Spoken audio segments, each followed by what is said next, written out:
Restaurant Unstoppable. Inspire, empower, and transform the industry. All right, with excitement, allow me to introduce to you today's guest, Chef Gary Kim, formerly of Anju Noodle Bar and Mr. Kim's. Gary, are you feeling unstoppable today? I sure am, Merrick. I sure am. Thanks for having me. Thank you for being here. I can't wait to dive into your story. You've been on my radar now since you opened Anju way back in 2014. I kind of always knew that it was going to happen. And here we are, 8 years ago? 8 years later, 9 years later, and we have Will Mishka calling you out. Thank you, Will, from Ornell's. Thanks, That was an awesome episode if you guys did not catch it. But I can't wait to dive into your story, man, to find out who you are and how you got here. But let's get that motivational, inspirational ball rolling with a success quote or mantra. What do you got for us? I'm just going to have to put it out there. Positive vibes only, which was our mantra from Mr. Kim's when we opened, because it's such a wild ride working in the industry. And, you find a lot of different personalities and just to try to keep things light and fun in the kitchen where things can get a little serious. Yeah. And even though, we're all working collectively to and operating at such a high standard, it's like we kind of forget that, to be light and to not take things so seriously, because at the end of the day, it's just food. And it's an option. I think it's important that people realize that we, as humans, are one of the few, or if only mammal, that is, maybe with the exception of a dolphin or something, that can choose whether to be angry or happy. And that's a very unique human thing. So you can choose to be positive, but that is also easier said than done. So my follow-up question is, how do you keep that top of mind? How do you keep this idea of choose positivity? Because it's not hard to lose your shit in the kitchen. It's not hard to lose your shit at a customer. How do you keep that mentality of stay positive top of mind? That's just through your own personal self-care and self-work. You got to be mindful of it, and just being mindful every day, at every moment, and not being reactive, because it's so easy to lose your shit. Yeah. But, we're all human. We all make mistakes, but that trickles down and to the team around you. And since it's just a team-oriented experience, Yep. So this is what I know about you and the little research I did. I know you're from originally Korea, correct? Born in Seoul. Born in Seoul. You came to the States when you were 5 years old, Virginia. Yep. So born in Seoul, adopted, and Korean mother and American dad. Okay. Which was unique because I don't know any other adoptees that have had a parent be from the original country. Yeah. So it was unique. So a lot of, I was very confused and conflicted growing up. Identity crisis, if you will, for sure. I can imagine. But, moved to Virginia when I was 5 and became naturalized, and most of elementary, and then made a move up to Connecticut for middle school, and ultimately moved to New Hampshire in 96 and did 8th grade in high school. Okay. So at what point did you know that this was the food and beverage industry was your path? This is what you want to do? Starting from my first job cooking fried dough at Water Country, which was absolutely terrible. Fucking hated it. I think everybody who grew up in the New Hampshire Seacoast got a job at Water Country. It was close by to the house, and, in hindsight, I probably should have been one of the ride attendants, but, working when it's summertime and flipping fried dough is not ideal. I used to be so jealous of everybody that worked at Water Country, because there was this Water Country clique of kids from all over the Seacoast coming together over the summer, and I just remember hearing the good times. But I think we don't need to get sidetracked with that conversation. Keep going. And then my first actual restaurant job, was working as a prep cook at PD Seafood on Rye Beach. So that's kind of where I learned basic systems and just volume. And classic New England guys were super big pro Jamaica and reggae vibes, island vibes. So it was fun in that way. And started there, worked there for 2 summers, and then when I moved to Boston, when I was doing school for a little bit, I worked for a place in the South End. I can't remember the name off the top of my head. They own several other restaurants in the Boston area. And that was my actual first real cooking gig. So at this point, you're, 18, 19, 20 years old? That 22, 23. Okay. PD's and Water Country was when 16 and 18 and 19. Okay, and what's the year at this point? The year working in Boston is 2003. Okay. 2003, 2004. Got it. So at this point in your career, are you thinking to yourself, this is what you want to do? This is what you love? This is your No, path? I was just trying to just play around with anything and everything that I could get my foot in the door, and just try it out and give it 6 months, 3 to 6 months. I was kind of all over the place between that and a couple of 9-to-5 jobs through temp agencies, and that restaurant in the South End that I worked at. It wasn't until 2012 when I took that job with the Black Birch. Okay. Is where kind of things started to come together, and I was like, I'm passionate about this, and I'd like to make a career out of this. And so there's like a 10 year window from like your early adulthood to when you decided to make a go at becoming a chef or a restaurateur. What was the thought? What was the plan at this point? The thought was, especially having been cultivated by working with Sky and Jake at the Black Birch during those years, was where, they both believed in me. They taught me a lot. I have no formal culinary training. Not that I think that really matters. Obviously, it helps, but just for a love for eating and cooking and just entertaining friends and, being creative. So was there an experience, like a moment where you're like, okay, like this moment after having this experience, I'm set down this path? There was a moment between that, but then I started dragging my feet, and then Ben and everyone at the Birch was just kind of giving me that friendly push to be like, hey, you have this idea, you got to run with it. Because I didn't want to have that fester. What I feel like it was they were like, you keep talking about it, now just go do it. Yeah. And, and that's the hardest part is just starting. But I'm very grateful for that, because they saw something in me to be able to pursue this and do this in a way that was for the right reasons, and it was just simply for the love of it. So I am super curious, what was going on during that 10-year, hiatus away from were you working in restaurants? I was in and out of restaurants trying to do a couple 9-to-5 corporate jobs. What'd you go to school for? Initially, it was for computer science. Okay. And then I switched over to business management with economics. Okay. I don't know. Maybe it was my ADD or my Adderall prescription went out. I don't know. Who knows? I just, nothing was clicking, Yeah. So do you think that I think it's interesting to see how many different types of backgrounds get into the restaurant industry. There's definitely a correlation with people who are engineers that do really well in this background. I've seen that. I was curious if there was anything that might have helped support or lead you in this direction prior to actually going gung-ho. So back to it seems like the pivotal point for you, which is kind of what I identified, was at Black Birch, where you were in this industry. This is you're on a path, and mentorship is huge. Get more into that relationship with Ben and Gavin and Jake Smith, who was actually one of my very first interviews. I think he was episode 5 or 6. So if you guys want a little teaser, go check that out. Warning you, it was episode 5 or 6. I've come a long way, but they were great. But get into that. What was it like being at Black Birch? Honestly, it was unlike any other restaurant experience I've had before. Working in the city and working as far back as Petey's and Water Country days. But just a place where everyone cared, and it was just an environment that was fast-paced, and they were putting something brand new together. But at that time, Kittery was on the rise of becoming a destination, and they were a large pioneer in that, I feel. And it was just a very big sense of camaraderie. Everyone was friends while hanging out at the end of service, and it was one of the places outside of working in the city where the moment we opened the doors until the time it closed, just packed. And I wasn't used to that, because it'd be 3:30 we were rolling around, and you're like, why is there 60 people here already? It was a very special thing. It was a very special time.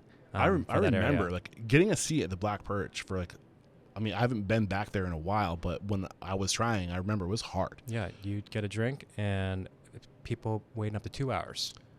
And I know you kind of alluded, you did an interview not too long ago with the ladies over at the Lens Food. Is it Lens Food? Is that the Food Lens? The Food Lens. And I listened to that interview to prepare for today. There's a story behind what kind of set up Kittery's food scene. Do you want to get into that? Do you know the story? I don't know the story, but in retrospect, to just be I was happy to be a part of that. Yeah. It started with the Black Birch, and then when that Masonic temple got renovated and was opened up for commercial space, with Lil's, the bakery, Main Meat, Anju, and Folk, and aside from like Annika Jans also being a part of that community as well, but just through a natural progression and just kind of being in it and like looking back now and just seeing where Kittery Forsyth is today, just for whatever reason, people were just migrating and flocking to the Kittery scene, and Black Birch I feel was a big part of that. Yeah, but I think from the interesting thing I picked up from the story that you did with those other the ladies was that the bridge was closed.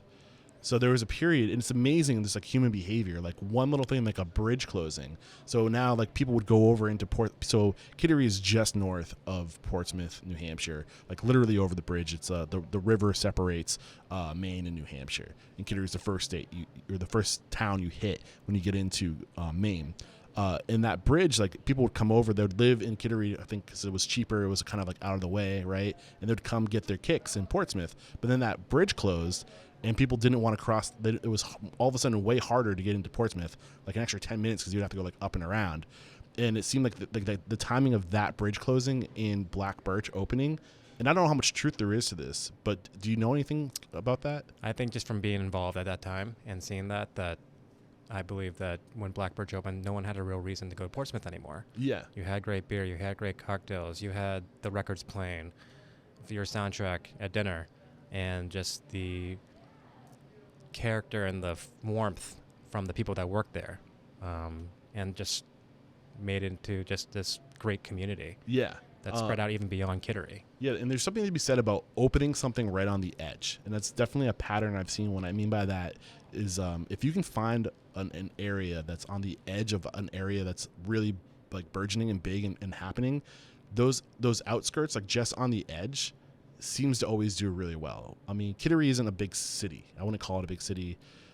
There's not much of a night scene there until this little section started, right? Where you had the Martingale Wharf, right? Am I saying that right? Mm-hmm. Like you said, Anju, the Black Birch. Like, what was it before then? Do you know? Do you remember? Do you recall? In the Kittery Forsyth, it was Tulsi, where the space where Bowie and Black Birch is was originally the first Tulsi location, which they had moved.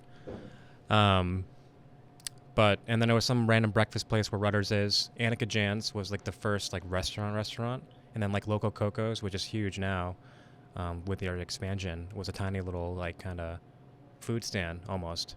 And then they had like Golden Harvest and Carl's, but in the Forsyth you really had nothing outside of Tulsi and Annika Jan's. So what was the year when you joined them? Was it 2013, 2012?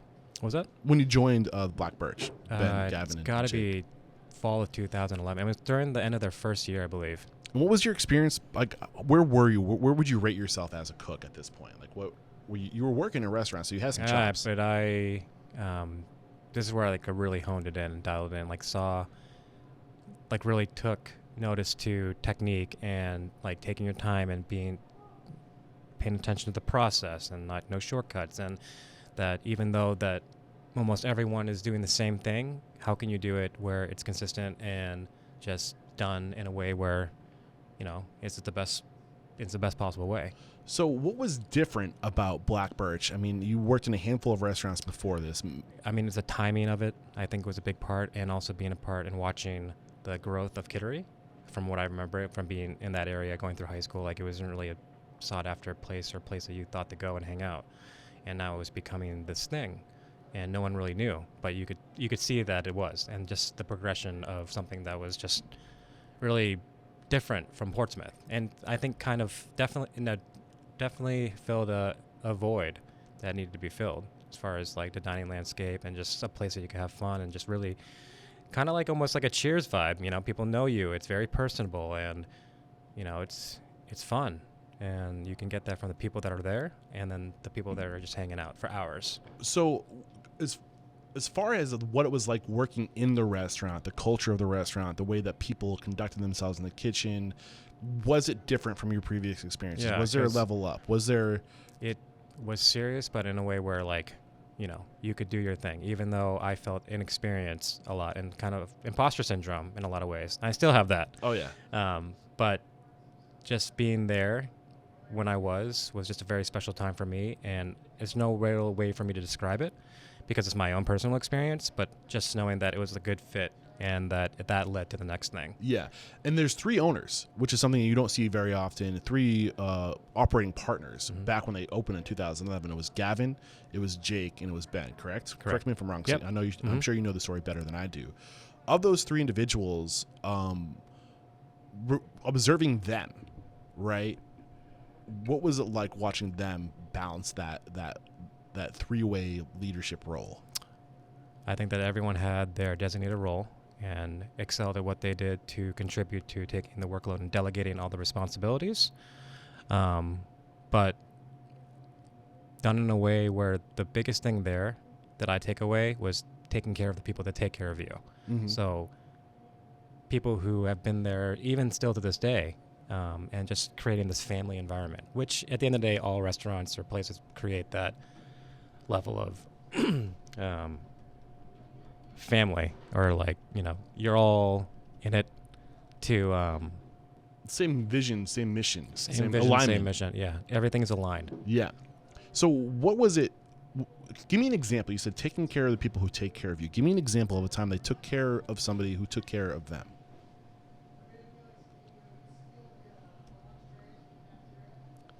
Well, I can only share from my own personal experience, and that is me showing up late to 2 important beer events and not getting fired, where, they gave me 2 chances instead of just 1 chance and stay out of here, for just, not being in it in a way where I was still kind of fucking off a little bit, but they still saw something in me and gave me a chance to keep my job, because I didn't want to, because I didn't know what I was going to do. Like, I was so invested in being in Kittery Portsmouth at that time, and I wanted to be a part of this. And since then, just helping build me up and my confidence in working in the kitchen. And then also just from restaurant events, hanging out at the end of the night and just feeling like a sense of like I belonged somewhere, and that it was just so great. I mean, especially for me.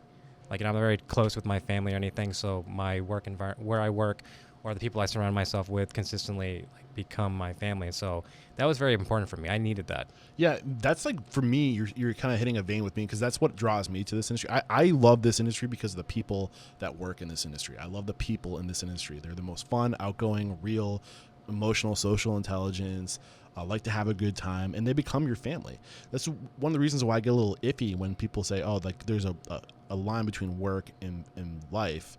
Because in this industry, your work so often is your life. The people you go in the trenches with are the same people you hang out with outside of work, because they're the only one that has the same schedule as you. Yeah, like people that you see more than you see anyone. Yeah, right. And I don't know how I feel about like completely having a line between work and life, because in this industry, I love that there's a bleed over.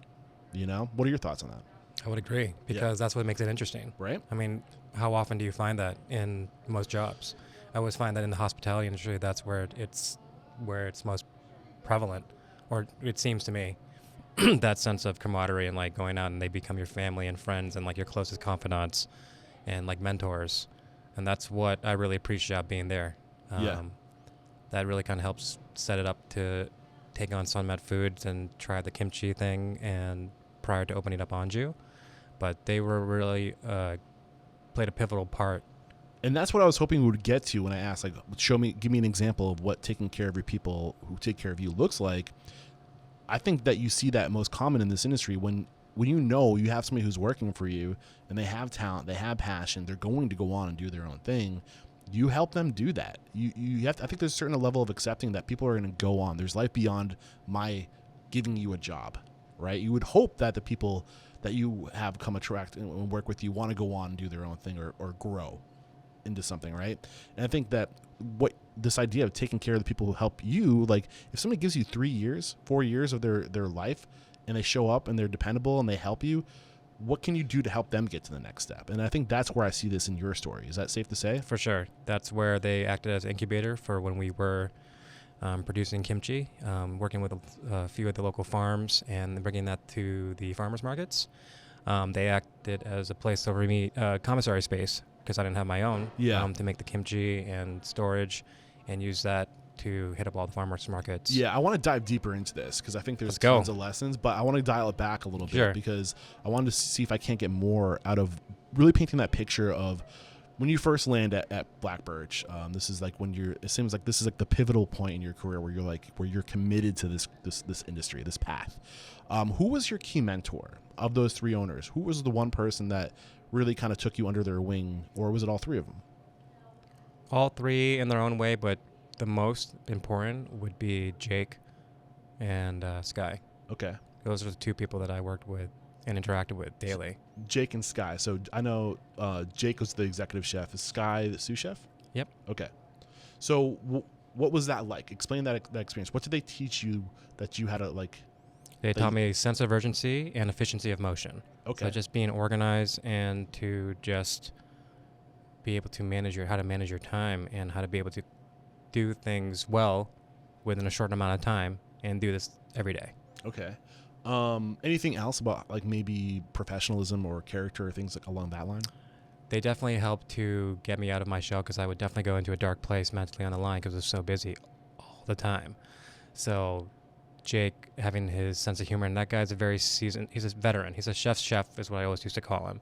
And then him and Sky just had this awesome dynamic and were able to work off each other when it came to the menu and food and just service and have fun, but still like get crushed, but still have just a very positive like mindset throughout all of it. So reflecting back during that time, what was that dialogue like when they saw you going into your dark place? Like, what was the conversation? I think it was as simple as just being like, Gary, like, what's going on with you? Just checking in and just like talking to me because I'm just in my own head, just being like, what is going on right now? How do I get through this? Am I doing a good enough job?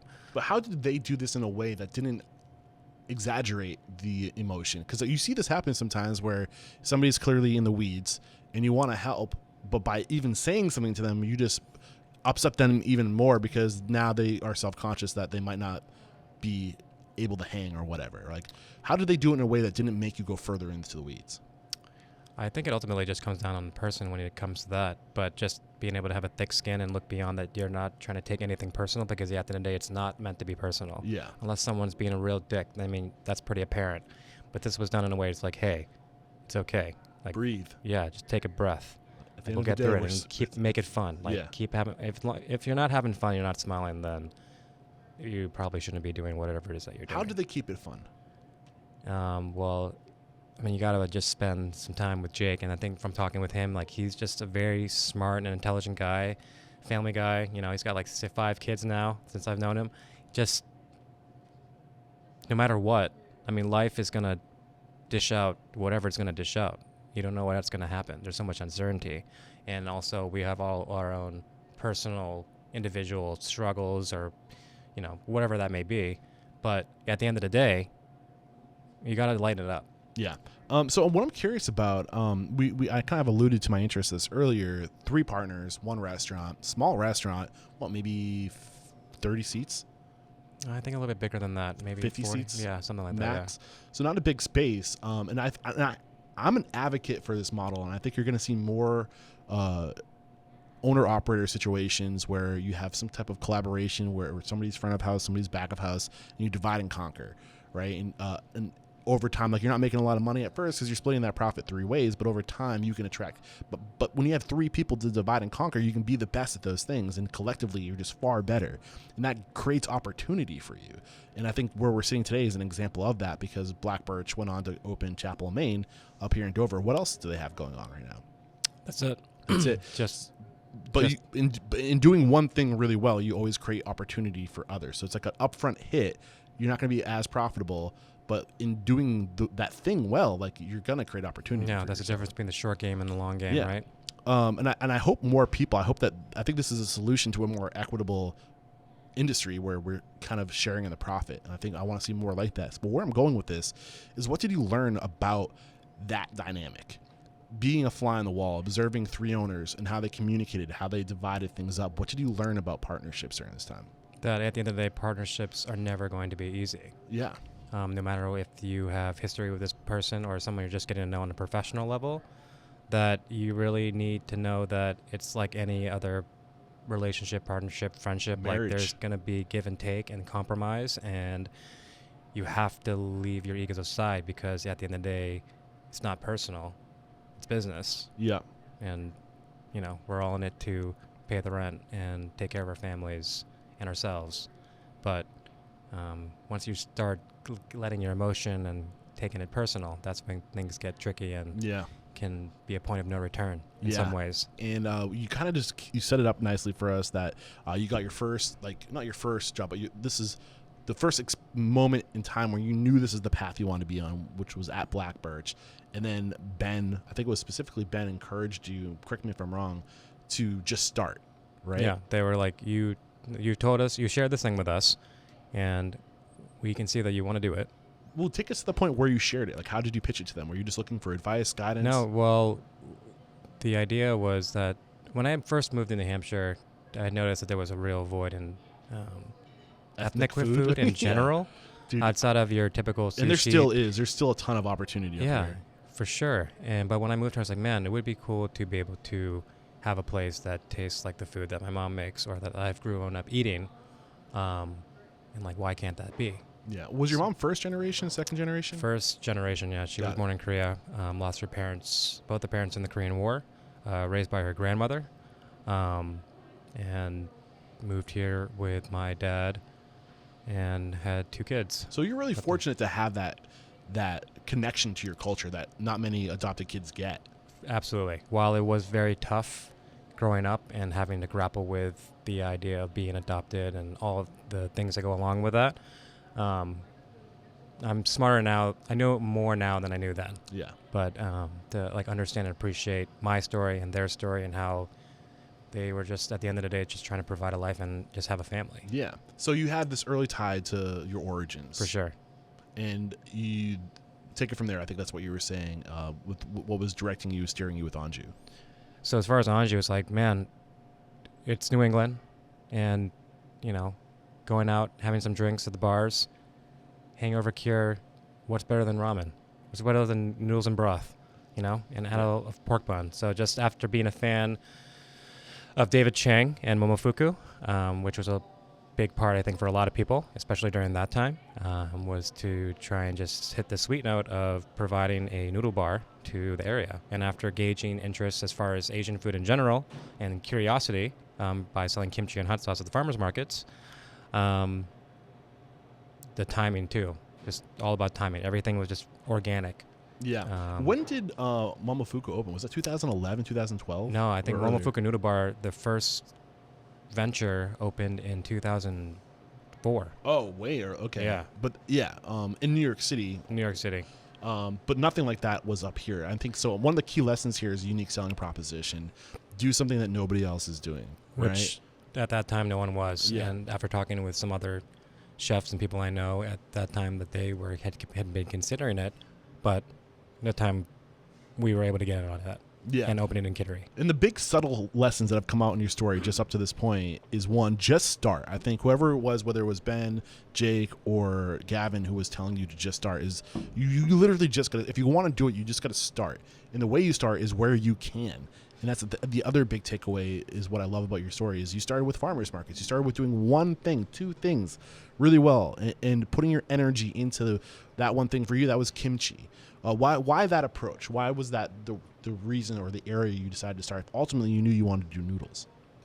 Noodles kind of came second. Okay. It's just a matter of gauging interest and also just furthering my connection with the people in the area and putting a face to the name. Yes. Why is that so important?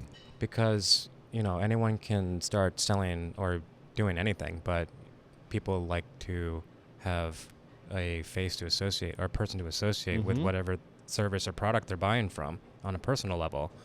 And I mean, you got to market yourself. I mean, no one else is going to do it for you unless you have the money to put towards that. But so you just got to get out there, guerrilla marketing. Yeah, and at the end of the day, business is all about relationships. Absolutely. I think people think when they have this idea to open a restaurant, they think it starts when the brick and mortar, when you get the brick and mortar. No, it does not. It starts way before that. with your relationships, and so what were so you were focusing on developing consumer relationships. You also were in with the Black Birch dudes, who in their own regard were well respected. I'm sure they're opening doors for you. Correct me if I'm wrong. Absolutely. From working there and being affiliated with the community of Kittery and the growth during that time, and to kind of get connected with all like the movers and shakers, like all the breweries up in Portland and places in Boston, and like even spreading out further than that. And you need roots. You have to, exactly. Yeah. You have to. Yeah. I mean, that's the foundation. Without the roots, all it takes is a good gust and you're done, right? But if you have that foundation, those roots, it's going to take a lot more to shake you if you're playing the long game. So you were in Black Birch, correct me if I'm wrong, that was the kitchen that you were using to do your, was it Wolves and Sheep? Was your... No, so Sunmat Foods was the first venture. That was the kimchi, fermented foods, kimchi and hot sauce. And I was working full-time at the Birch while doing this thing on the side on Sundays, I think, for the Kittery Farmers Market that was starting up. And then doing out to Wentworth, and then having getting the product on a few retail shelves. But they were acting as an incubator, as my commissary space to make all that stuff, because it's a pretty spacious kitchen, and so I was able to make that kimchi there and hold it, and then move it all out when we went to the farmers market to sell. So, correct, just say it one more time. Which kitchen were you using to... Black Birch. Black Birch, that's what I thought. So I started at Black Birch with the kimchi, selling at farmers markets. We had an account, I think we were on a couple Whole Food shelves, but then we got into making Anju happen. Yeah. And so was there ever the dialogue where they were going to help you do this? They were going to help you open it and invest in you or become a partner? Was that ever a part of the dialogue? Not initially, no. Okay. It just kind of where they did help contribute to our opening of Anju. But the kimchi thing was just something that Julian and I were doing on our own. And Julian didn't work at Black Birch, or he did? He did not. He and I had met at Annika Jan's. Okay. He was a bartender at there and Black Trumpet, but he also was in wine sales. Okay. So, what's the dialogue between you and Julian at this point? What's the storyline? You know, I mean, circling back to your question about just partnerships and business, just, you know, we didn't really know each other going into it, and that's okay. How long did you know each other before actually starting? Oh, man, I mean, it was less than a year. Yeah. Not that long. Yeah. But long enough to kind of like be like, okay, I'm about to start this thing, and do you want to... You knew you needed help. Yeah. And plus he was like in distribution. He was wine sales. So yeah. Complimented you. Exactly. So we decided to try this out, and then just everything started to just pick up very quickly. Like we had the restaurant opening. There was a cocktail bar. Just everything started to happen really fast. And the dialogue between him and I, there was points where, you know, it got really challenging. But, you know, at the end of the day, I have nothing against him. It was a total business venture. He's a great person. I wish him well. And with all the success that he's had, after I decided to part ways. But, you know. I intend to pull back layers on that because Yeah. I think there's some lessons we can learn, but I think that there are even more lessons to be learned right now on this idea. Because right now, if you're listening to this show and you want to open your own place, what I would tell anybody to do is exactly what you did. Start small, build roots, develop relationships, network, get the help you need from your community. For you, that was Black Birch. You had, I mean, what was your overhead to start doing? The other variable, kimchi, what's your overhead with that? You're buying cabbage, you know, like. I mean, the biggest thing was like, you know, labor or production time. It was just time. Exactly, but that's, I think, a given everywhere. Like that's going to be your biggest expense, right? The labor, the production time. But like this is how you start. You start small. You start with a vision. You start with relationships, and you build slowly over time. How long were you doing the farmers market? We did that for about 10 months, maybe. Yeah. Like about a year. Were you doing pop-ups? Were you kind of hyping up the opening up or anything like that? We had done one pop-up in Boston. And then, you know, after Anju had opened, we had done a collaboration with a chef up at the Honey Paw up in Portland. Yep. I love those guys. So when did this space become available?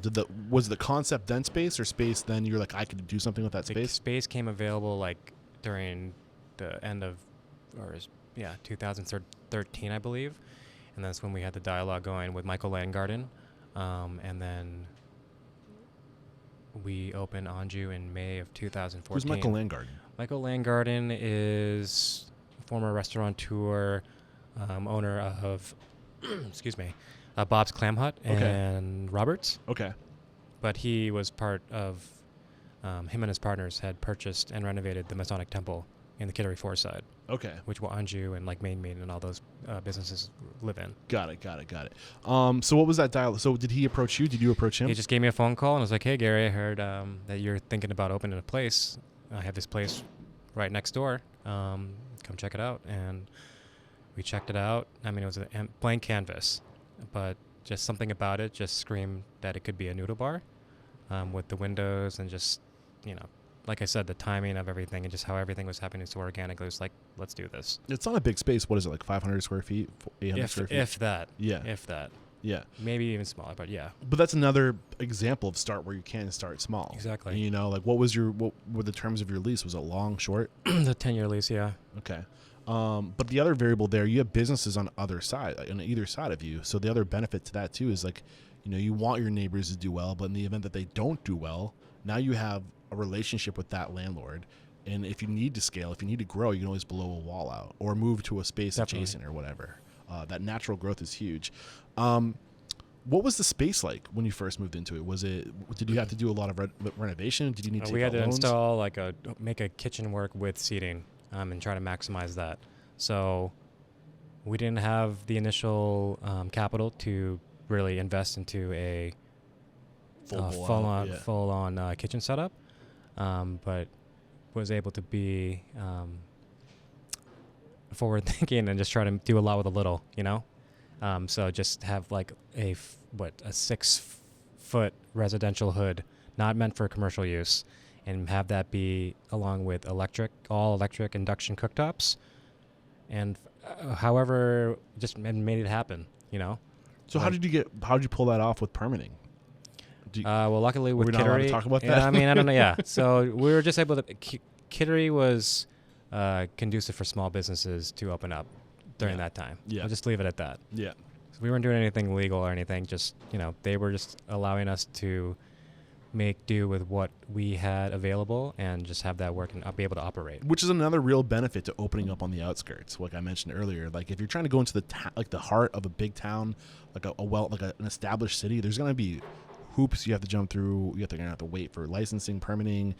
It can be a nightmare, honestly. So another benefit of, again, going outside of the heart, being on the edge. I think there's something to be said there. I think the other thing too, like I think the vertical you picked, you focus on doing one thing really well, noodles, right? And what kind of overhead do you need to invest in to do that well compared to other verticals? You know what I'm saying? It's a low barrier to entry. For that, yeah. I mean, the biggest thing just comes down to staffing, and overhead was just as with any restaurant. It just comes down to staffing. We were able to just assemble a team and operate the way that we were with so few people and be able to build that. Yeah. Do you remember what your initial startup cost was? Initially, I think we opened Anju collectively all together with everything for a little under $100,000. Wow. Like I said, we made a lot. We had this much money to put towards it. We had this much time, and luckily we had been able to collectively pool in our resources and make it happen. Yeah. I think that's another big thing about starting small is like your expenses don't get out of control. You never get ahead of your skis. You have to be realistic. Yeah. But, So how long was Anju open, or how long were you involved with Anju before parting ways? So collectively with the start of Sunmat, which was a fermented food company in Anju, 3 years collectively. I parted ways in May 2016. Mm-hmm. So up to this point, knowing what you know now after opening Mr. Kim's, after traveling around the world, talking to other restaurateurs, continuing to learn, knowing what you know now, looking back at that time, the first 3 years, would you have done anything different? No, because to answer that is that you have to go through your mistakes in order to learn. What were your mistakes? And mistakes were just, kind of feeling in over my head a lot of times. Just to being like, hey, I have this idea. And now, holy shit, this idea has come to fruition. And it's gaining so much success. Like all the things that you could possibly want in your first year in opening a restaurant were happening with the recognition and the publicity and the support from the community, and just being a part of a area that was just on the cusp of becoming a destination place, and to be a part of that. Mistakes wise was just, I think more so just the most important thing looking back is just to remember to make time for you and like self-care, and to remember that your life is not just this one thing. You need to have something to counterbalance that. Yeah, and I think a lot of people do get in trouble in this industry because their business becomes such a part of their identity. Like sometimes their name is literally on the door, like in the title. Mr. Kim's is a perfect example, and I think there's something to be said about creating some kind of divide between the business and myself. You want it to be an extension of who you are. You want to be able to show up to it. You want it to be part of. You want your identity to be on it. But at the same time, we take it so personally. If it's like a baby, like it becomes hard to walk away from. Like if we just choose to walk away, are people gonna think we're a failure? Are we, you know what I'm saying? Like, and I think it's important to not let your ego kind of get involved. 100%. Yeah. I mean, you can have an ego to help drive you and give you that like energy to keep pushing and to operate at a standard that you feel best represents yourself. But you have to, once you get to a place where you are beginning to just feel that burnout, which is so common in the restaurant industry, you got to take a minute. You got to be able to step back and just kind of reset and figure out a way to recalibrate. Mm-hmm. Otherwise, yeah, it's just a snowball effect. Is that what you say was happening in your circus? Burnout? I'll just say that at the time of 2015, after getting through our first year, which, statistically most restaurants are set up to fail, but we were not, that's not part of my mindset. There's no way. But 2015 was just very tumultuous. The partnership was just getting a little rocky. There was other things going on in my life at that time that it just got to a point where I was like, I need to get out of this. Mm-hmm. This is not a great situation. Mm-hmm. So I need to remove myself from it and figure out a way to keep moving forward. Mm-hmm. What about just like business decisions in general? Were there, hard decisions you made that looking back, you would have made a different decision, like based off of bottom line, based off of profitability and anything along those lines? I think looking back, the most important thing was to have clear terms on the roles and responsibilities when you enter into a partnership, mm-hmm. so that those things don't get lost in translation or frustration doesn't fester, and set up that everything is like clearly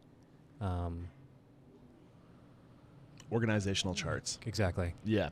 And this is something that they identify in the E-Myth, and we're actually in our book club right now reading Traction. They talk about it in Traction as well.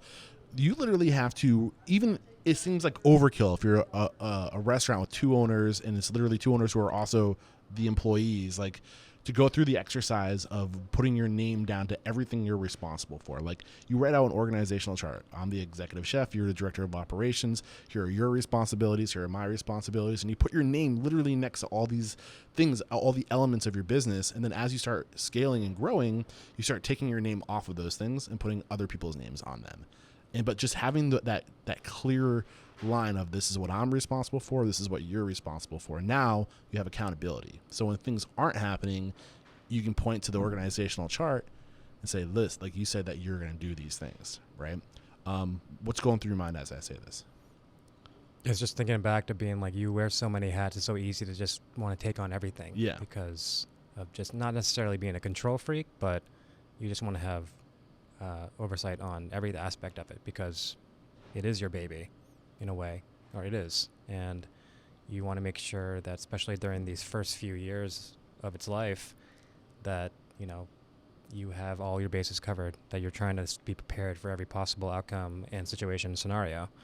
But, life happens, and you can't always control every Yeah. aspect. You got to just let things happen and flow. But So how did you walk away from the business? Any lessons on how to do that graciously? so rather than it was rather than letting it become emotional, and I mean it definitely stung, and a bit. Which Not part of it stung the most?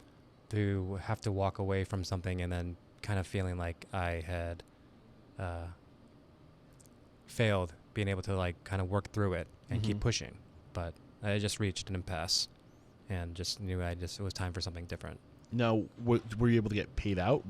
Did you profit from this? Did you earn it? So given the way that the business was structured, I gave my official resignation and said I would allot this amount of time to help with the transition and just to get payment out for what I thought the shares of the business were worth at that time, and to be able to have a clean separation and to not be held liable for any future financial obligations that I was completely removed from it. Do you have any advice on doing this for people who might be in your situation right now? Honestly, I mean, you can consult with other business owners and people, especially just business lawyers, or to do your own research.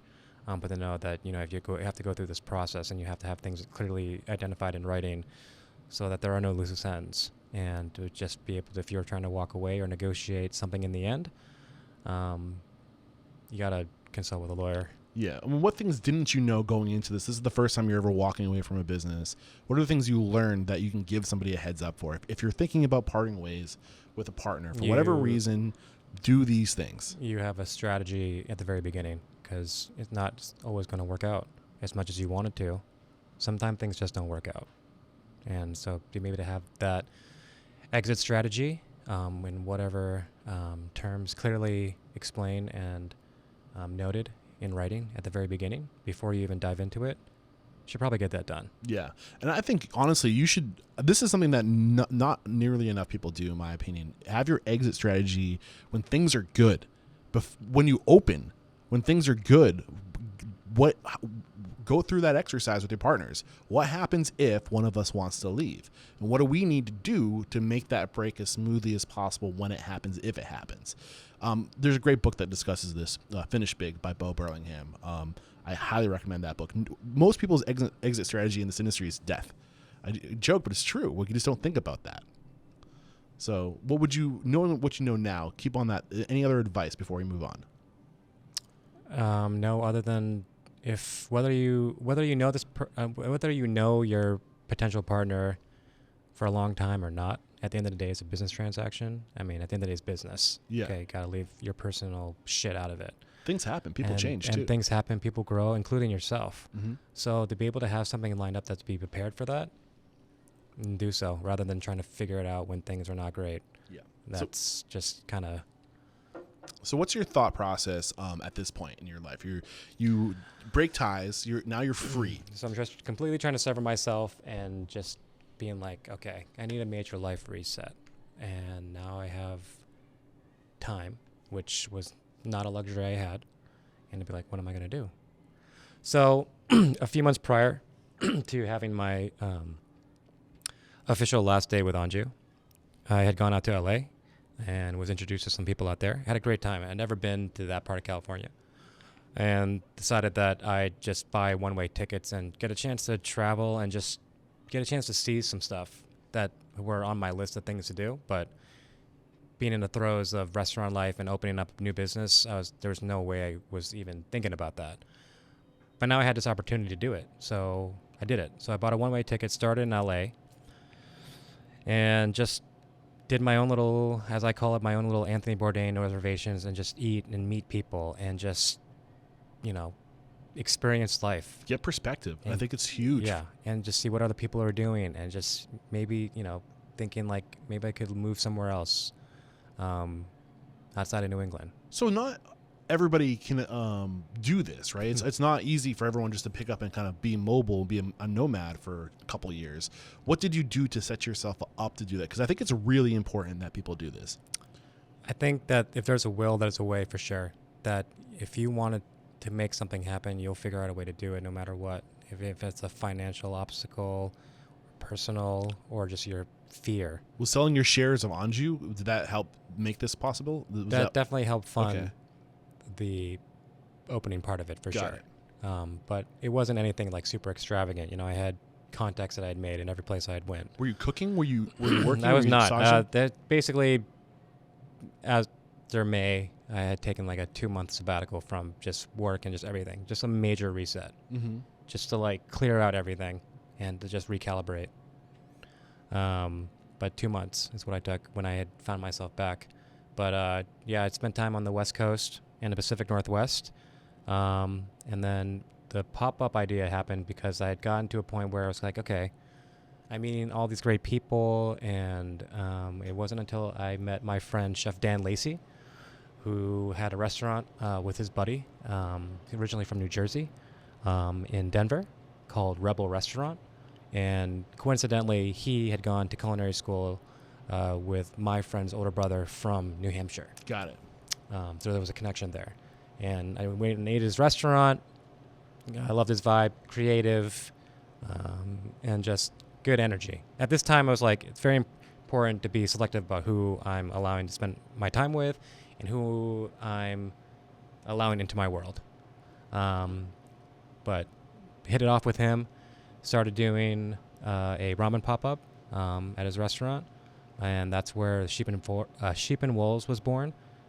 This just kind of mantra of just, you know, wolves don't lose sleep over the opinions of sheep. If you want to do something, just do it, and no rules. And to just connect with chefs, artists, creators, and just make fun shit happen. Just be. And right? just fucking do it and Yeah. just be. Yeah. And get outside of sometimes the restraints of operating within the rules or whatever you want to call it of restaurant life.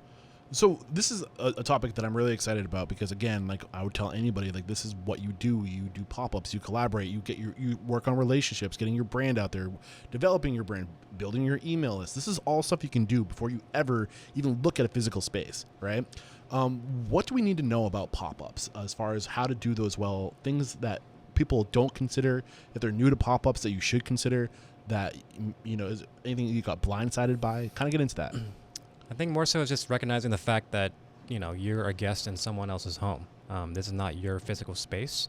So at the end of the day, this needs to benefit the person that you are doing a pop-up with or collaborating with, because at the end of the day, you're doing it to make money. I mean, obviously, you're doing it to market and cross-promote or whatever your intentions are behind it. But at the end of the day, you're doing it to make money and to be building whatever it is that you're doing. So how do you make that win-win situation? Where is So the way that I had structured it was to, you know, use the vendors, or I would pick up my own. It all came down to just purchasing the ingredients, and then, you know, allowing the host to take all the beverage sales, because I don't need that. I'm not making beverage. I'm making food. Mm-hmm. And if you're using their vendors, I mean, you structure in a way where you're paying your food and you operate where you're making a profit. I mean, yeah, granted, it's not going to be a lot, but it's something to help fuel and keep things going. But, you know, you're having it be so it's a win-win, a mutually beneficial situation. Yeah. So the wins for you are you're working on your recipes, you're working on getting exposure, building your brand. Creating. And the biggest thing is just finding a vehicle to just stay creative and to partner with people who are doing the same thing, you know, just the same energy behind an approach. Yeah, and I think that's really where the benefit to pop-ups, if done well, is really is hitchhiking or attaching your cart to an already successful brand, and they on their social media are promoting this pop-up we're going to do, vice versa. So it's a good way to kind of just cross promote and support each other to grow your brand, to grow awareness. So that's a win-win there. Purchasing. So what you're doing is you're going through their vendors and basically saying, hey, like on this date, I'm going to need this. Can you place this order? How does that benefit the restaurant owner? Because they're spending more money with the vendor, they get better deals? No, because whatever the sales are at the end of the event, you go to pay off all your expenses, and then whatever's left over, minus the bar, it's all whatever's divvied up between the food. I would take 100% of the food sales because I was doing all the food. Okay. But I was covering the cost of all the food expenses if I was going through the restaurant and their vendors. So all the expenses were paid. They would be making money on the beverage side, or if it was ticketed, I would be making my money and making sure that I sold out of food, that I would take the profit from the food sales. Got it.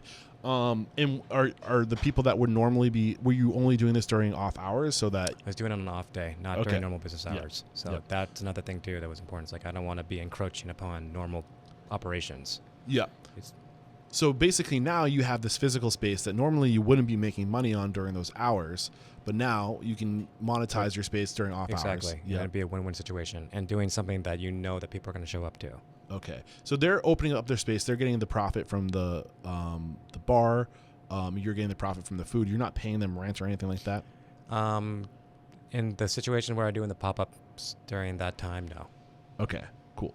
Any other lessons on what about like, are you covered underneath their license? Do you need to go get licensed to do pop-ups? I did not do that. Okay. Yeah, as long as I wasn't like doing anything that was harming anyone or making anyone sick, like I was operating kind of as a gypsy chef during these pop-up situations. I mean, I'm all about doing the right thing, you know, like following the rules, but I think there's a certain period when you're first getting started that like there's an easy period to fly under the radar.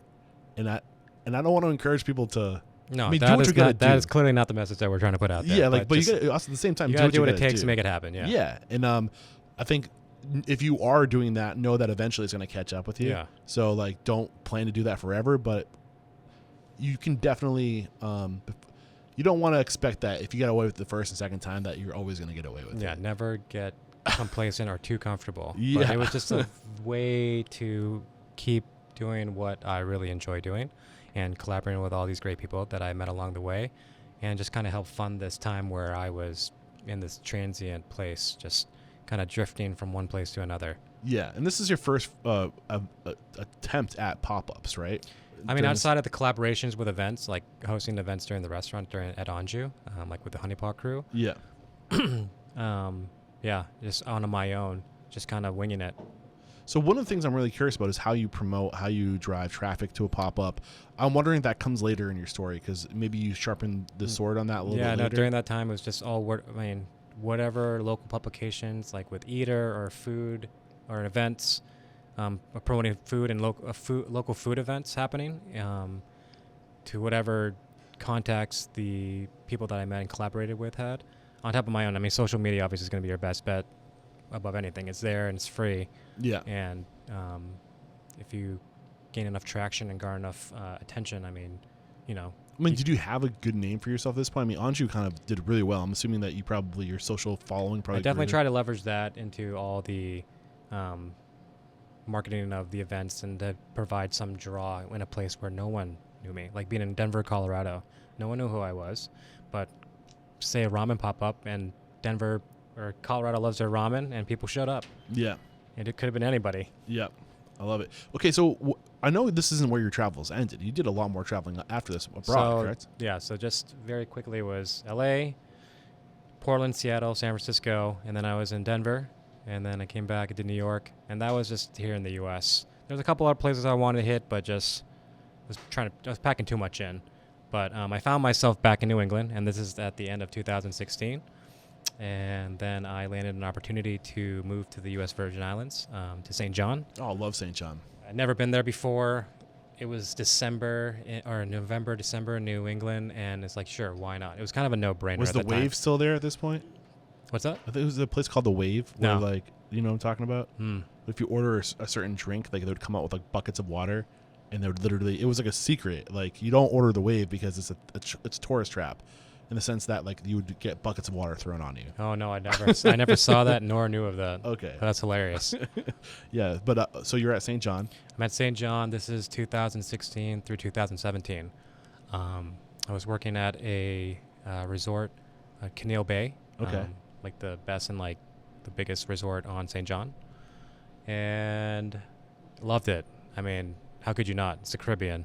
And it's not a New England winter. And of all food to be cooking, it's Italian food for whatever reason. And they were really busy. And what I learned there was how to handle volume and how to really just get over this place of being an angry cook, or to try to be better at that, to limit that, and to just be mindful of just staying organized, and that you got to work with a team of people that you're with, and you're all working towards the same thing, and then it'll be over before you know it. So where are you mentally at this point? Are you planning to come back and open your? Is there a goal to open your own thing? My goal at this time was to find a place that was another place to live outside of New England.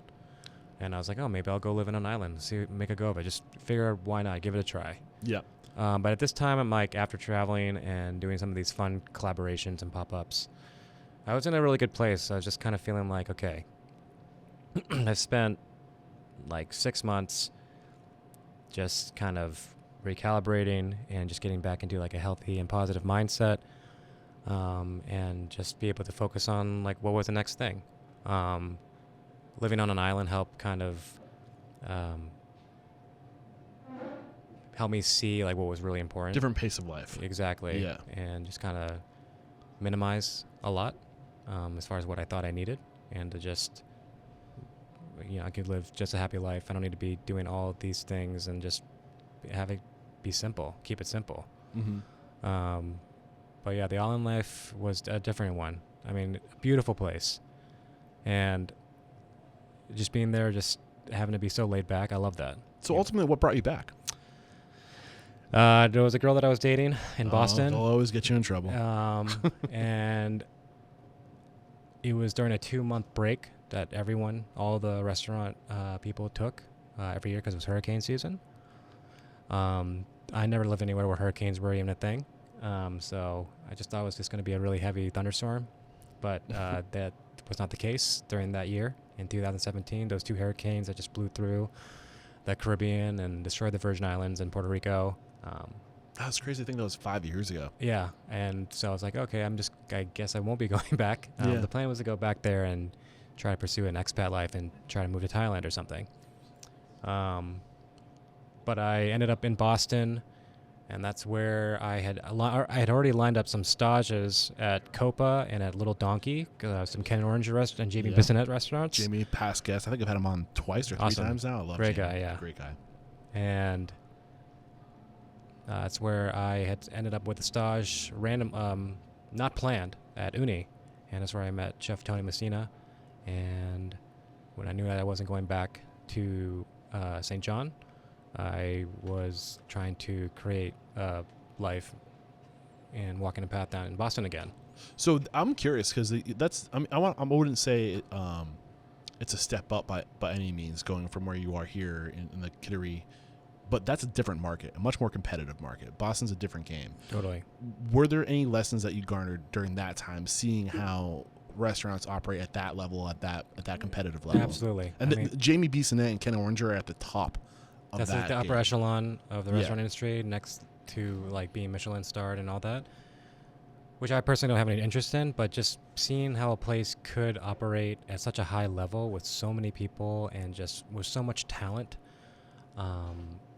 and just doing it really well. And honestly, working at Uni, I tell Tony it's like Uni, or tell people it's like the Uni University, but just the talent there is so great and inspiring. I mean, you're working there with people who are, to me, all better than me. And that's the goal. And I'm just like, you know what? I'm going to prove to all of you that I can be here along with you. And it was just like a nice, friendly competitiveness and just motivation. Yeah. That's the only way you grow is by surrounding yourself with people who are going to force you to elevate your own skills. And hands down, it was the most intense kitchen restaurant I have ever worked in. Good, bad? Nothing but good. Okay. I take nothing but positives away from there. What are the biggest takeaways from that experience? The biggest takeaway of being able to combine highbrow, lowbrow ingredients and to be using the best of what you can use, and all those like nice bougie ingredients, which I was not privy to or had not experienced before.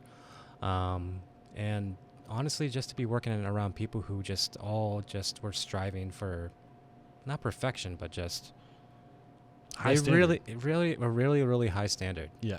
And yeah, that was a lot of fun.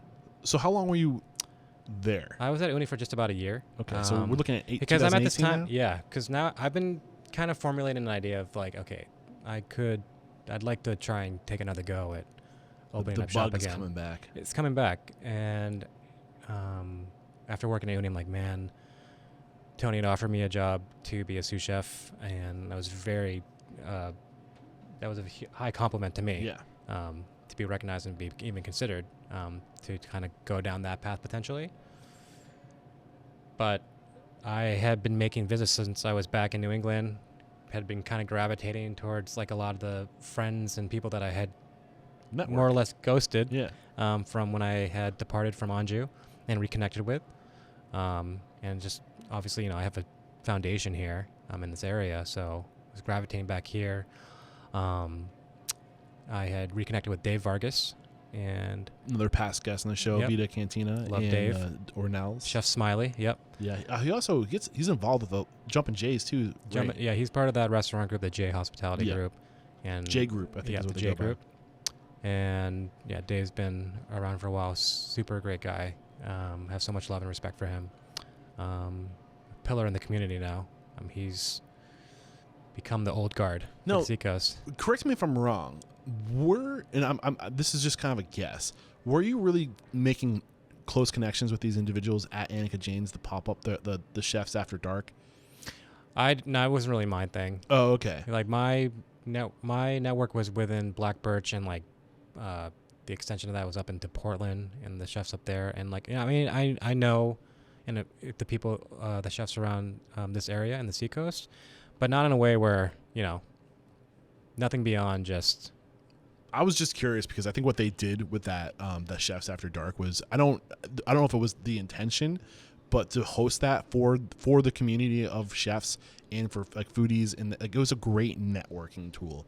And they just met, and I know everybody knows who they being David Vargas and Lee Frank. Thank you very much, who kind of put that together. And it was just a way to kind of like do like their own local like cooking competition and have fun with it. I think it was genius.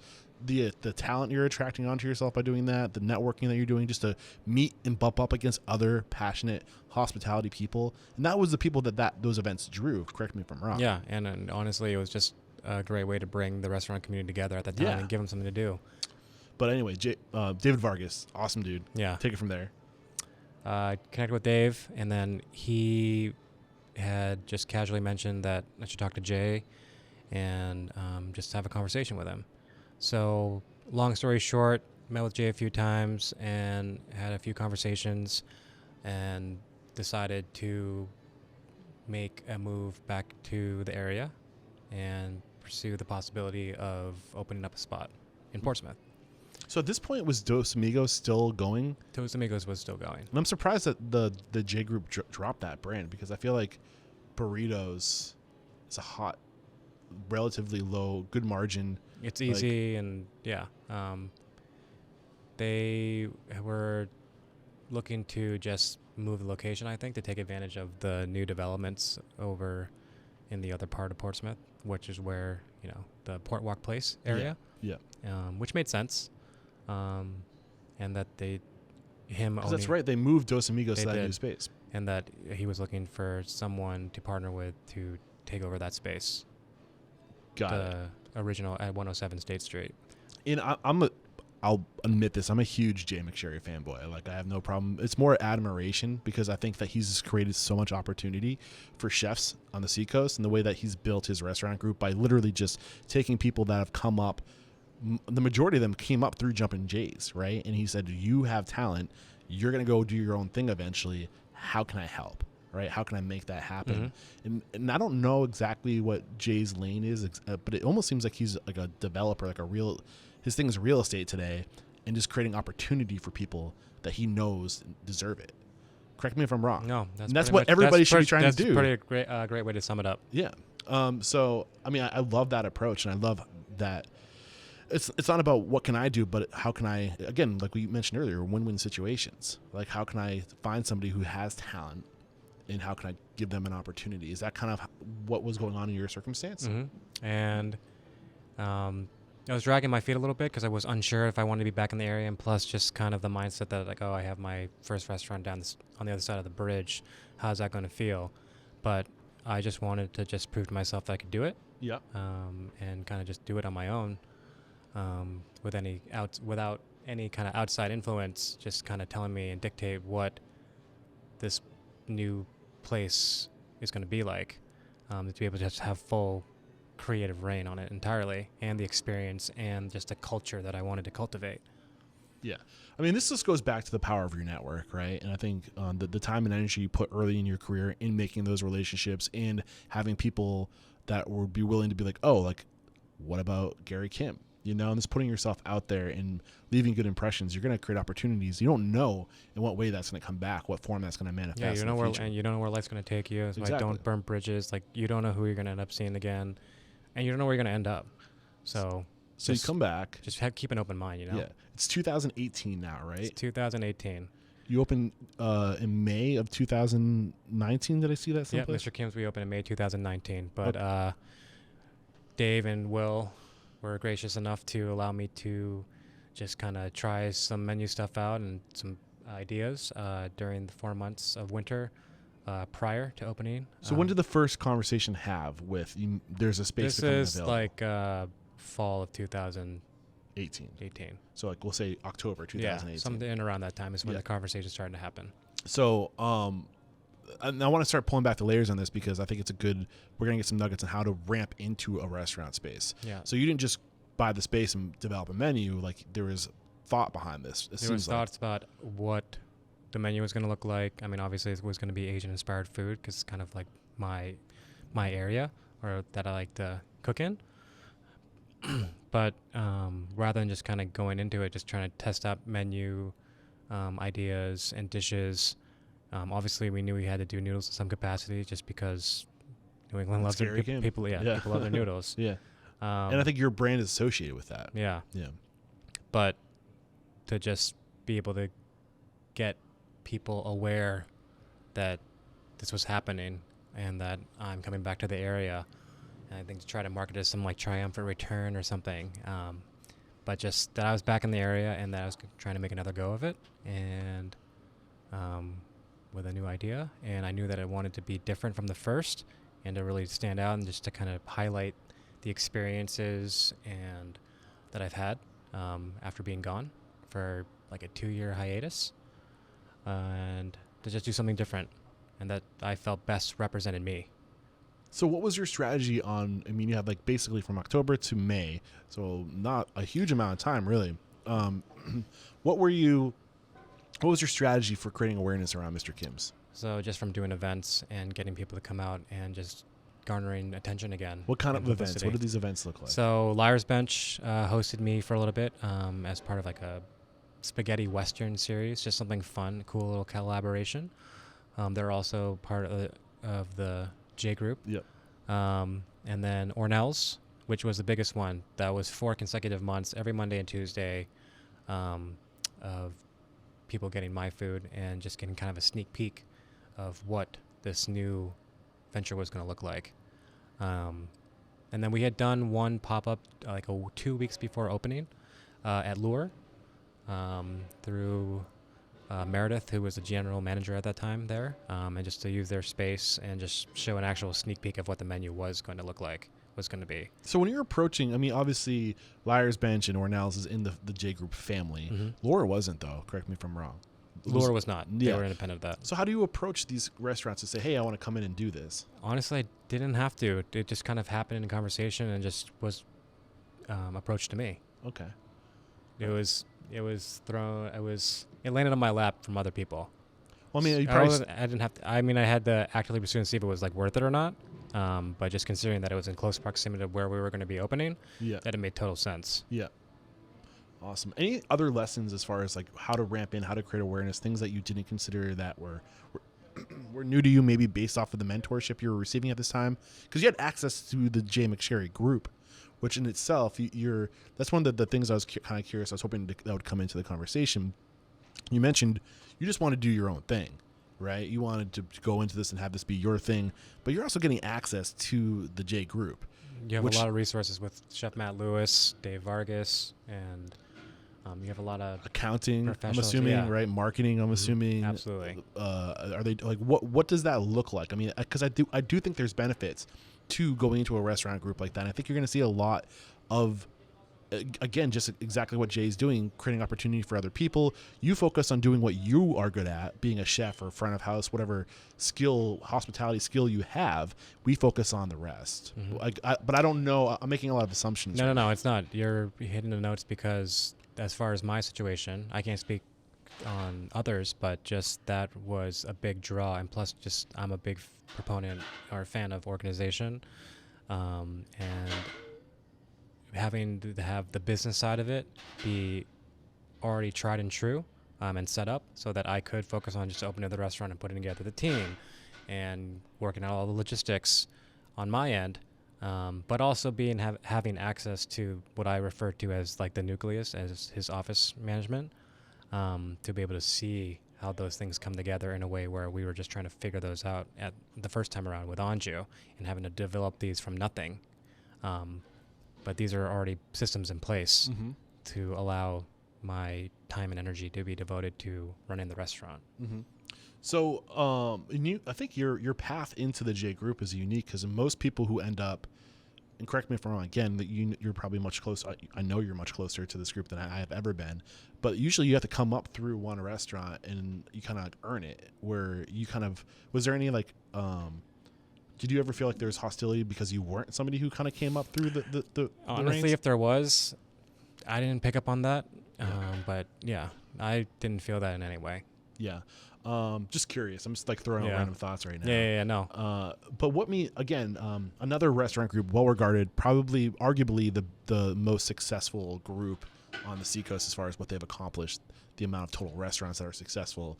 Any like big lessons learned on how they do things that has stuck with you? I mean, you got to have organization and have the right people so that you have proper work delegation, because you can't do everything yourself as much as you really want to, and you can do it, but at some point in time you have to like be able to trust somebody else to do those things so you can dedicate your time to scaling your business. I mean, you're not something that I talked to Dagan Migerdich, the co-owner of Liar's Bench, was that you can't, it's really challenging to try and work on your business when you're working in your business. You have to be able at some point to remove yourself from that so you can be better at being your director of operations. Yeah, for sure. So you had a 2-year stretch with Mr. Kim's, 2019 to 2021, just recently, right? Yep. Take us through the life, like the life cycle. How did things go during the opening? What was there a peak during like time in business, and ultimately what was the reason for walking away? So we had garnered a lot of traction leading up between the pop-up Liar's Bench and Hornell's, and with that one at Lure, so that when we were opening, like, people were excited. People knew what was happening, and people were excited. And I had an incredible opening team. Some of them whom were inherited from other restaurants within the J Group, but a very special team of people that helped make our first year really, I don't know, magical. I can't really describe it. There's no way. In that point in time, I had exactly who I needed to do and carry out the vision I had for Mr. Kim's, and it was very special to me. What were you doing differently this time, like intentionally, knowing after opening one restaurant, after getting perspective, working in these great restaurants where you see how other people are doing it, going into this restaurant, what were you going to do differently to make yourself more successful? The mantra was to be able to stand out and just be creative, and just on all fronts, food and beverage, and just from the culture and from the experience that people were going to have there, and how we could just shake the tree. And our mantra was positive vibes only, and just to create a very positive work environment and culture and experience, and to shake the tree, to just do something really different. Because, I mean, Portsmouth, like anywhere, there's more and more restaurants coming in, people trying to test out things. And, again, you have the places that are pillars who have been there for 10 plus years, and people know them. They're all on people's top of mind, their household names. How can we stand out and really kind of make a statement and just be like, hey, this is Mr. Kim's. It's this special group of people, and we're doing what we love. And yeah. Would you say you achieved that? I would say we definitely had achieved what I had set out in a way where, looking back, I couldn't have done it without the people that I had. Yeah.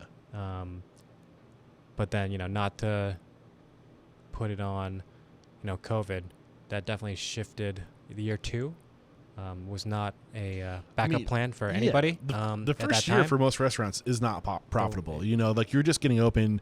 You're scraping on. You're building momentum. Year 2 is usually where you start to catch pace. You start to figure out. You start to get true identity. You start to figure out what's working, what's not working, and you start leaning into things. And that's where things start to.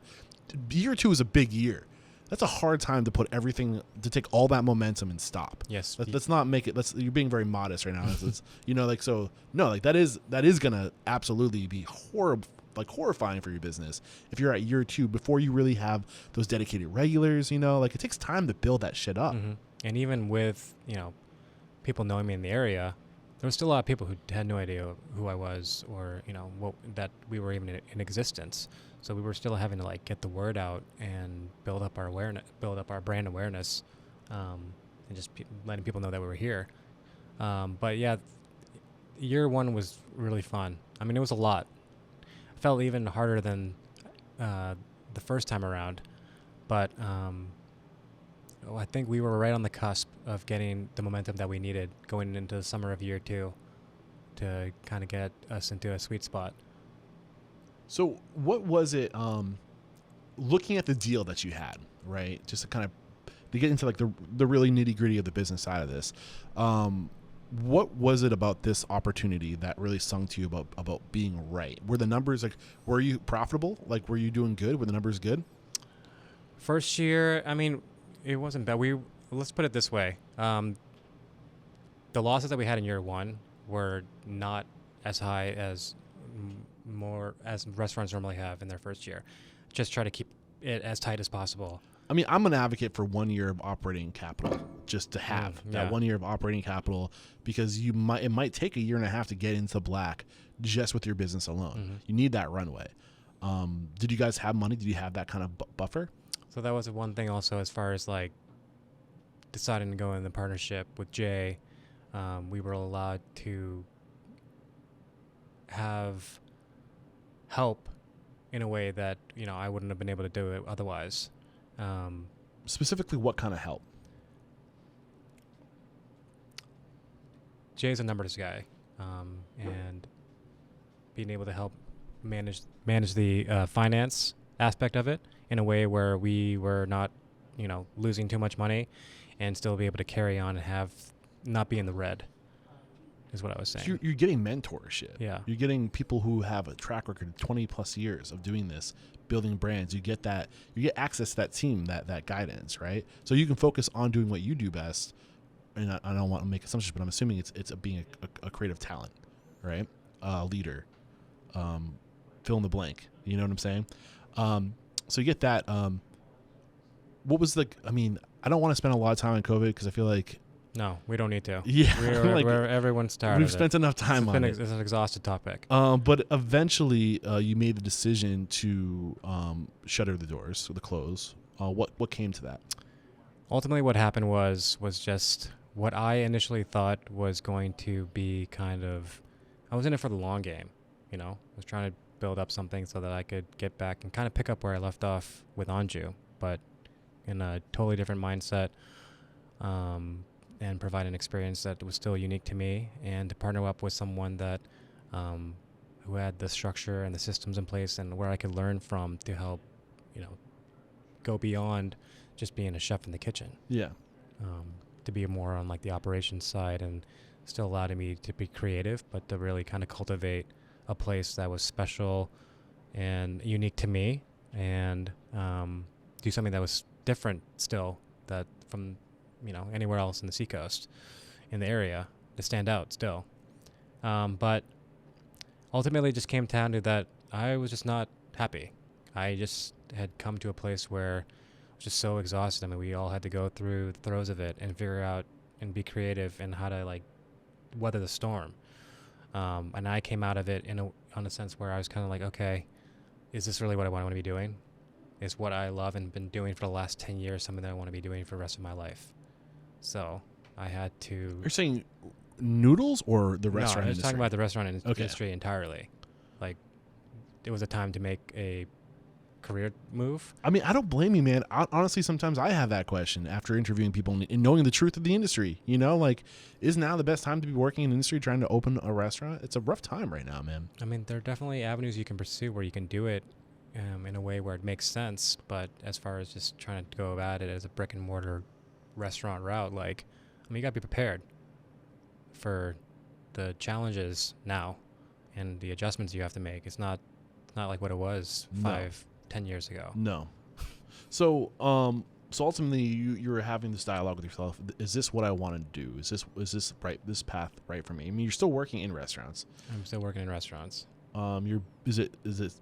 Can I say that you're back at you're actually with Chapel in Maine now? I'm out here helping Chapel in Maine because, like anywhere, staffing is not the easiest thing to come by these days, as for anybody. So for the listeners, Chapel in Maine is the second restaurant that the Ben, Jake, and Gavin trio that opened the Black Birch. They opened this, like 5 years ago? Yep. 5 years ago.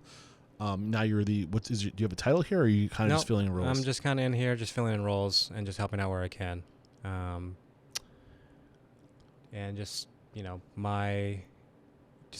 allowing me to just kind of carry on post Mr. Kim's and just to reassess and evaluate what it is the next move might be. Yeah. And I give all my guests before they come on the show a warning. Like, I talk about personal stuff. And the reason why I talk about personal stuff isn't to expose you, to make you feel uncomfortable, to get the nitty gritty. It's to learn through real life stories of like what happens. And you have to talk about the uncomfortable stuff to kind of get into those lessons.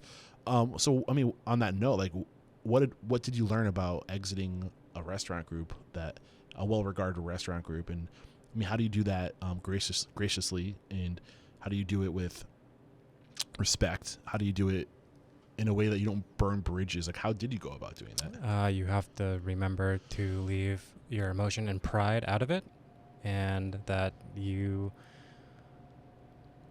leave everything open-ended, because you don't know where you're going to end up. I mean, you could be thinking whatever it is now in the moment, but who knows what's going to happen in a day or two, or in a year, 2 years, whatever it might be. That you have to still remain professional. It's not personal, and you're doing it for what ultimately is right for you. And that, there are things, I mean, every situation is different, but the most important thing was to just close one chapter, but just leave it open so that there's still good relations. Yeah. I do not burn bridges. I don't think anybody's going to hold it against you closing level. a restaurant in the middle of this pandemic. But it definitely was it was, again, feeling like, I was giving up too soon, but I mean, I gave everything I had last year. Yeah. In 2020. I'm sure no one's going to question that. Yeah. But I mean, I am my own worst critic. Yeah. So was it ultimately the choice that you made, or was it kind of a collective group that made the choice that maybe this is something that I decided on my own, because it was down to bare bones, like who was going to carry the torch so I could focus on something else. We didn't have that luxury. And then just having the hard and honest conversations with Jay. What did those conversations look like? It was just a conversation of just being like, hey, this is what's happening. This is where I'm at. And what was happening specifically? Just feeling just tired and just the absolute loss for the joy of cooking and working in the restaurant grind. Mm-hmm. How did he receive it? Totally understanding. Yeah. At the end of the day, Jay is very understanding and reasonable and compassionate human being. Yeah. So, try to give it a go. Did he try to coach you and steer you in the right direction? Was there... I mean, at the end of the day, Jay is a very busy guy. Yeah. Between family and his professional life, he has a lot of things going on. And we were so new, too. So, ultimately, he respected of where I was at and, didn't harbor anything in a way of like, oh, my God, you're giving up. That was absolutely not the conversation we were having. He was totally understanding. Yeah. So where are you now? Right now, I'm in limbo. Yeah. And it's exciting, but also freaking me out a little bit. The freaking out part is kind of subsided, because now it's like, it's back to where anything is possible. But also just coming out on the other end of the last 2 years and just kind of having an idea of like what I know that I don't want to get back into. What don't you want to get back into? And what I don't want to get back, I'd like to be on the opposite side of the workday. It's like how you can still enjoy cooking and being creative and transferring the skill set that I've acquired working in and running restaurants, and how to make that into something different and be able to get outside of being in a kitchen.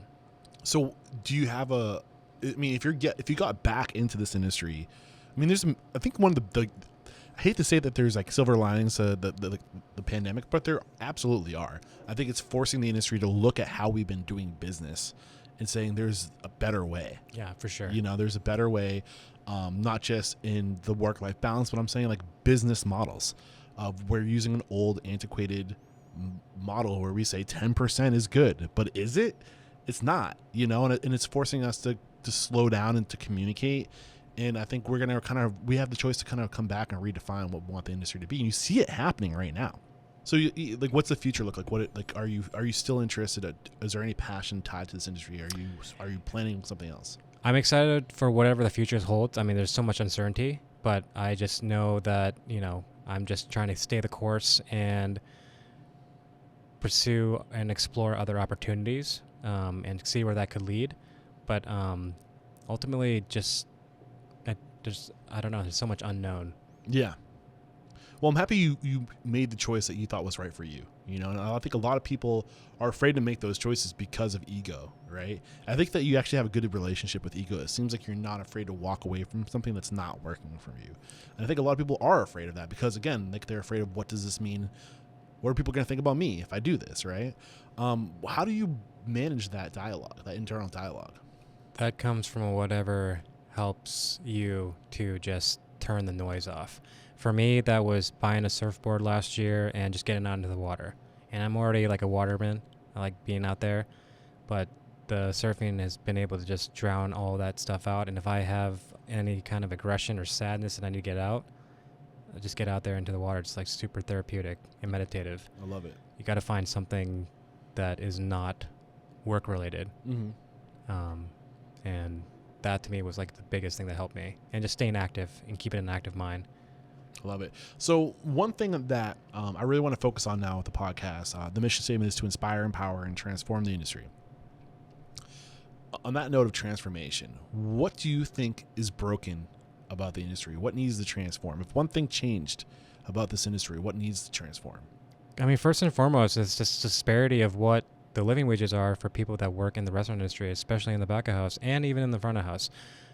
And, there's been attempts that you've seen as far as, including tips into gratuity into the menus or however that is, or gratuity dedicated to kitchen staff. But there has to be a better way to allocate the money and to boost up how a restaurant can operate so that the people that work in it and help keep things alive can, be financially secure.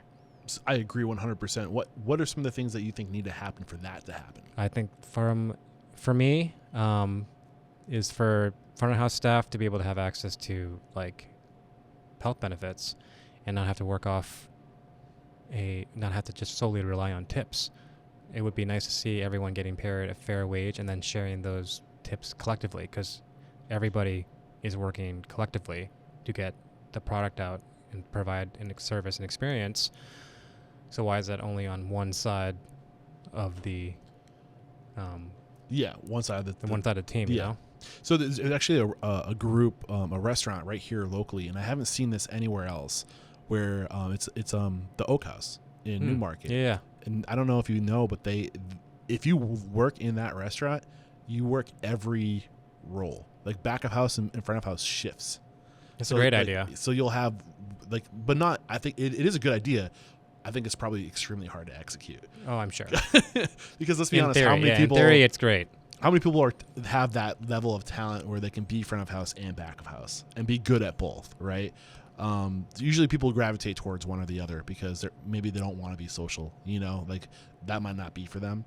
But I think to have that breadth of talent is a challenge in that model. But I do think it's a great solution to literally just break up the shifts, right? So everyone gets different swings. So like you can get that front of house shift where you make big tips. Have never seen anyone else doing that, or they rotate between shifts. Or I like it roles. in theory. I think it's great because I mean you have to overcome a lot of your own personal shit to be able to work in a restaurant or any like high intensity job, and to be able to just function at a high level. You know. Yeah. That sounds fun to me just because I am so like I need to have multiple projects. Yeah. I like to learn as much as I can when I'm somewhere and just helps whatever can help me stay organized and keep things fresh, you know, so you don't feel stagnant. Yeah. So how have you transformed over time? So if the industry needs to transform by having more equitable, just a more equitable model, right, for everyone, how have you transformed? I was transforming just kind of like being able to let a lot of things go and to just chill the fuck out, essentially. Yeah. And to just realize that, you know, there are more important things in life than just trying to be the best chef or make the best food or whatever other things that you're thinking of when you're thinking you're going to open up your own business or restaurant or whatever it is that you got to have fun. You got to keep it light. Yeah. I mean, you can still be a professional and like do what you love, but you got to remember to have fun. Life's so short. Yeah. You got to prioritize it. You got to block it, you know? And I think there's definitely a shift. I think that's another byproduct of the pandemic is that like we all got a taste of what slowing down feels like. And I think you're going to see we're coming back much more methodically, you know, slowly. People aren't rushing to get back to work. I don't know if you've noticed. Oh, for sure. Yeah. You know, like, and that hurts the industry at the same time that people are hesitant to get back to work because we need help so bad. But at the same time, it's forcing the industry's hand to be more accommodating. So there is a balance being met right now. I mean, it sucks right now so bad. But I think 10 years from now, we're going to look back at this and be like, where would we have been if not for the pandemic? For sure. I mean, You there's know? definitely, it's a transition like on a global scale. But when it comes down to on the micro level, as far as businesses and how they operate, you have to adapt. You can't just because something's been working for the last 50 years, like doesn't, you know, where are we going to be? Yeah. We're back. The first question I have for you is, what is your it factor, a habit, a trait, a characteristic you believe most contributes to your success? Positivity. What is your biggest weakness? Ruminating. What is one question you ask or thing you look for when you're growing your team or you're interviewing people? How to deal with a challenging or difficult situation. And what are you looking for? I'm looking to see how they can manage themselves under pressure and adversity. What's your biggest challenge today? My biggest challenge today was answering some of these questions in a way that I thought I knew what I was talking about and to sit still. You're doing great, man. Share one code of conduct one code of conduct or behavior you teach your team. A way to be, a way to act. It's the two things that I learned from working at the Birch: sense of urgency and efficiency of motion, and to be able to just know that it's a team environment and that, you know, everyone alongside you, no matter who they are, you gotta figure out a way to work with them. What's one uncommon standard of service you teach your team? Something that is common within the four walls of your restaurants, but not common throughout the industry to go above and beyond. I don't know. I mean, that's what I feel like that falls in line with just the pre-shift aspect of service and just getting everybody hyped up and motivated and ready to take on the day, like no matter what's coming your way, and just be able to push through. Yeah. But I mean, I feel like that's standard across the board. But it isn't, though. You'd be surprised how many people don't do a pre-shift or skip it. Like, and also have an important family meal, like to feel a sense of family and like, you know, that you're appreciated. Yeah, but you got to block time. You got to make time for it. Like, you know? do any family meal sharp, 3:30. Yeah. Like it's being on the clock. And 10 minutes before service, Chef Tony would have us all go outside, the entire kitchen team, just to get some fresh air. Yeah. Before getting crushed. These are rituals, and they're huge. Yeah. And people do not pay enough or do not put enough emphasis and pressure on having rituals where you cover your values, where you point out, you know, like that's what this time is for. It's absolutely huge. It's a great answer. What's one book that you feel is a must-read to make us a better person or restaurant owner? I think right now what I've been listening to today is The Mindset Mentor on Spotify. I think that's a good one just for getting So it's you a podcast. up. Yeah. Nice. I've been really big in the podcasts lately. actually for the last like couple years now and during the pandemic, just to kind of keep having like a healthy dialogue, even though I may not be sitting in the room with someone, but just be constantly feeding my mind. We're surrounded by mentors. Yeah. You know, like they're out there. We can access knowledge and minds and viewpoints more than ever before. It's powerful. Yeah, no, absolutely. It's super accessible. Yeah. Take advantage of it. What is one thing you feel restaurateurs don't do often enough or well enough?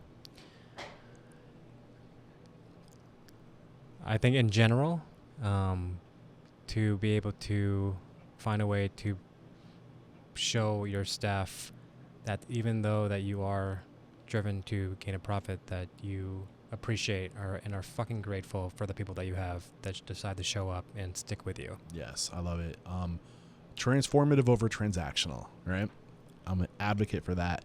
Name one service you've hired or outsourced. So this is something that you could never do it as good as outsourcing it. And by outsourcing it, it might be a little more expensive, but overall, you're going to save time and energy and it's worth it. That would have to be just coming down to purchasing the noodles from Sun Noodles using for ramen. I mean, they make a great product, and that saves a ton of time and labor on something that sells so incredibly well. And yeah, ramen noodles from Sun Noodles. Yeah, and it's collaboration, man. It's helping other business thrive. Exactly. You know? Symbiotic relationship. Yes. What is one technology that you or one of the people you've worked with have recently developed that's had a huge impact on communication, efficiency, profitability, anything along those lines? All of that, I would have to say, as far as communication being the biggest thing, since everyone has different schedules and carves out so much time to talk to people through texting or phone calls, was Slack to help integrate and streamline all the communication for the small staff that I was able to run with. I think it's a great tool. Slack needs to sponsor this podcast already. Yeah, no, they're great. I mean, that's for any business. Yeah. Yeah, Slack is great. I've used it in the past, and I can 100% support that sentiment. We're almost done. This is a big question right here. This is a doozy, so get ready for it. If you got the news, you'd be leaving this world tomorrow, and all the memories of you, your work, and your restaurants would be lost with your departure, with the exception of 3 pieces of wisdom that you could leave behind for the good of humanity and for your legacy. What would those 3 pieces of wisdom be? It's a tough one. Imagine you had kids and you're leaving a message to them. Be kind to others. 1. Be grateful. 2. And to have fun. 3. I've loved this conversation, Chef Gary. We wrap up every chat by calling somebody out. That's how I found you. Special thanks to Chef Mishka for calling you out. Who do you respect and admire? And if they were a guest on the show tomorrow, you'd absolutely be tuning in to learn something. I really respect and give a shout out to Chef Tony Messina.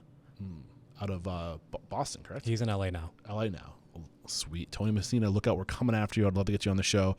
And how can we connect? Maybe we have an opportunity for you. Maybe we really enjoy this episode and we want to ask questions, or we want to follow you on social media. What's the best way to connect? Yeah. Through Instagram, Chef Gary Kim. And I don't know, give me a phone call. I love talking to people on the phone. You going to drop your phone number on the podcast? People have done it in the past. You wouldn't be the first. No, you can hit me up on Instagram. Okay. You said it then, yeah. I don't blame you.